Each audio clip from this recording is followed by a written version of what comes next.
Hi everybody, with this video I will show you how it feels to tow with the Tundra and highlight a few features Toyota offers to make it easier to hitch a trailer, back it up, and check the lighting.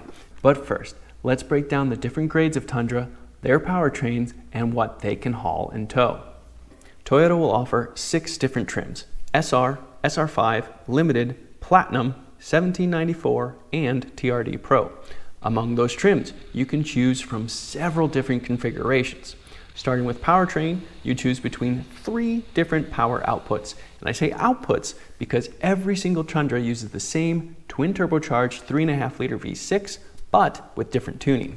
And they all use the same 10-speed automatic transmission as well. But you choose between 2 different drivetrains, rear and 4-wheel drive. From there, you can also choose between 2 cab sizes and 3 bed lengths.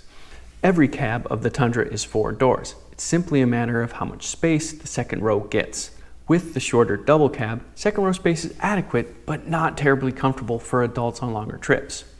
Crew Max, on the other hand, offers ample space for most anyone. Bed lengths are short, which is 5.5 feet, standard, which is 6.5 feet, and long at 8.1 feet.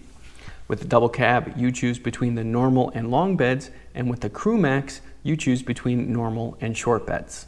Okay, starting with the SR trim. SR is your base trim and includes a simplified version of the twin-turbo 3.5-liter.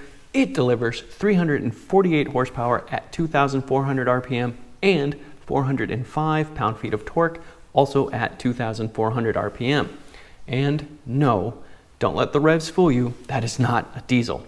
Because of the SR's lower power and torque, it's rated to tow 8,300 pounds regardless of bed length, cab size, or drivetrain. The next 4 trims are available with what Toyota calls the I-Force, which is still the twin-turbo V6, but now with 389 horsepower at 5,200 RPM and 479 pound-feet of torque at 2,400 RPM. The SR5 is only available with this engine, and when it is equipped with the double cab, the standard bed, and rear-wheel drive, it can tow the most 12,000 pounds. The least capable version of the SR5 is the Crew Max cab, standard bed, and 4-wheel drive. It can tow 11,010 pounds. The Limited with the I-Force engine can tow as much as 11,400 pounds with the double cab, standard bed, and rear-wheel drive, or as little as 11,110 pounds with the Crew Max cab, standard bed, and 4-wheel drive. However, the Limited is the lowest trim, which offers the 3rd and most powerful version of the twin-turbo 3.5-liter V6, which Toyota calls I-Force Max. The Max adds an electric motor and 1.87 kilowatt-hour battery to the equation and bumps peak outputs to 437 horsepower at 5,200 RPM and 583 pound-feet of torque at 2,400 RPM. Yet, the I-Force Max engine is only available with the Crew Max cab. And that means using that engine bumps towing up to 11,450 pounds with the short bed and rear-wheel drive, and that drops to 11,040 pounds if it's the standard bed and 4-wheel drive. Okay, as far as towing is concerned, Platinum and 1794 trims are the same. Also, Toyota only offers these trims with the Crew Max cab. Considering that with the I-Force engine, rear-wheel drive, and the short bed, they can tow 11,310 pounds, but only 10,890 pounds with 4-wheel drive and the standard bed. Going I-Force Max elevates those numbers to 11,380 pounds and 10,960 pounds with the same configurations. Finally, the TRD Pro is only offered with the I-Force Max hybrid engine, 4-wheel drive, the Crew Max cab, and the short bed.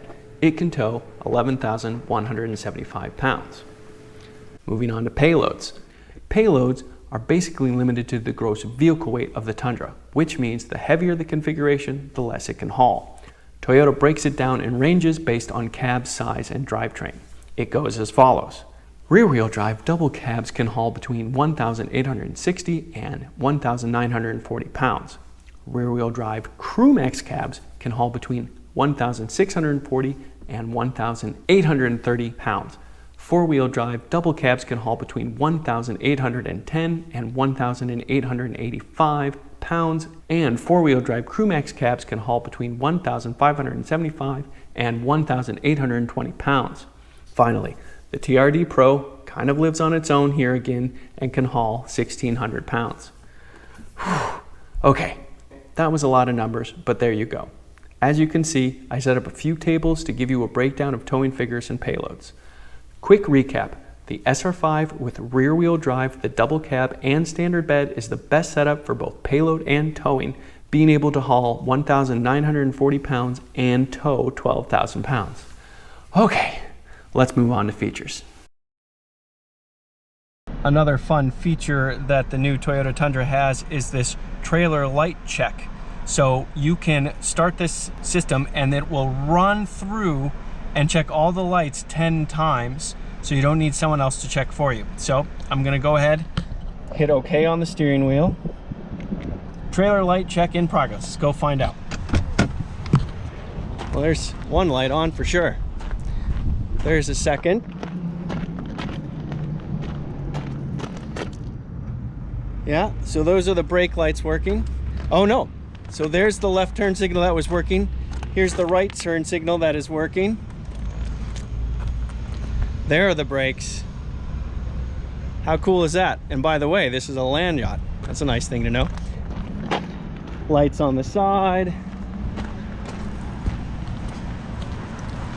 It's in the sun, but you can see that's light is lit. That's just a reflector. Yeah, cool feature. Oh yeah, and there's lights up there. They're on as well. Ain't that something? Trailer light check. Third generation Toyota Tundra. Okay, when it comes to mounting the trailer in the first place, you also get some help from this big old screen right here, as Toyota has cameras mounted and lines set up, these kind of things. So first, I'll go ahead and hit the trailer button again. That's on, and then I'll put it in reverse. And you can see there is my detached trailer and the trailer hitch, and then guides right here. I have different options for guides. I have that nice little red line right there. I also have this grid pattern right here, as well as a cross if I need to move around. And right here I have this green dot to help me as well. So let's go ahead and start backing up.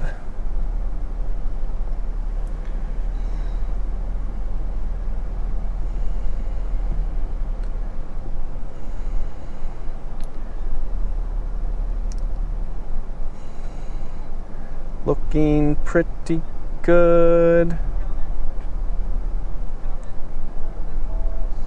Almost. And there we go. And if you heard a little voice in the background, that was my backup plan in case I didn't follow the cameras. So just so, but here are the different lines. So I have just red bar right here to show me where to drop, this straight grid right here, and then also these curved grids right here. Yeah, and hooking up the trailer was pretty darn easy. And as one final check, you can see that I am indeed right underneath the ball mount right there. So confirmation. The backing up lines and the camera definitely helped. All right, one of the systems that Toyota offers on the new Tundra is a trailer backing system that will actually back the trailer up, keep the trailer straight for you without you using the wheel. So it's pretty simple to set up. First of all, I hit this trailer button right here. Then I hit continue. It's asking me if I want to do this. Yes. It's detected the trailer, that's all set. And then I put it in reverse. That gives me this indicator right here, and that just turns on straight path assist. And you can see that the wheel has already turned 90 degrees. And now we're gonna back up, and I am not gonna hold the steering wheel. I'm applying a little bit of throttle.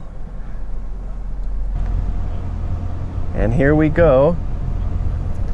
Steering is there, definitely staying active, but the trailer is not moving much at all because the trailer is staying straight.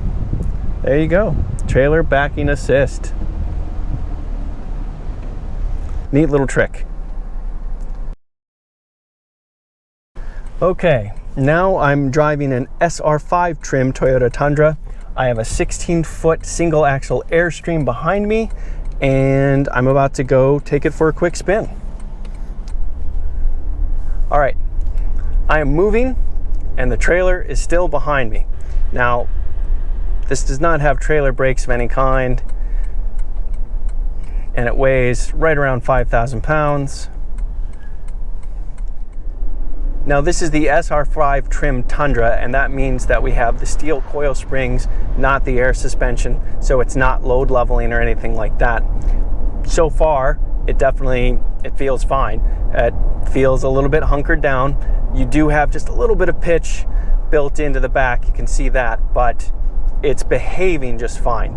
The front end doesn't feel weirdly loose or anything like that.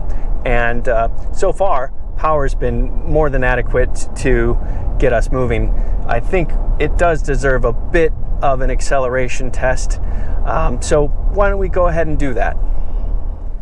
Okay, full throttle. Come on, baby. Not quite as fast as without a trailer, but yep, we're getting up to speed just fine. No problem at all. Yeah, that was easy. Nothing. No worries at all. You're getting a little bit of tugging from the trailer as we go over bumps, but it accelerates just fine. And now we're going up a hill. Still no problem at all. Maintaining speed just fine. The one thing you notice when you're driving this with a trailer behind it at higher speeds is that you do hear those turbos spinning up. That is a little bit more pronounced a little bit earlier on, which in a way is kind of showing you their advantages because they give you that added torque nice and early. You can feel the trailer tugging just a little bit, but super minor, and you can feel it reacting to the bumps a little bit differently than the truck's reacting to the bumps.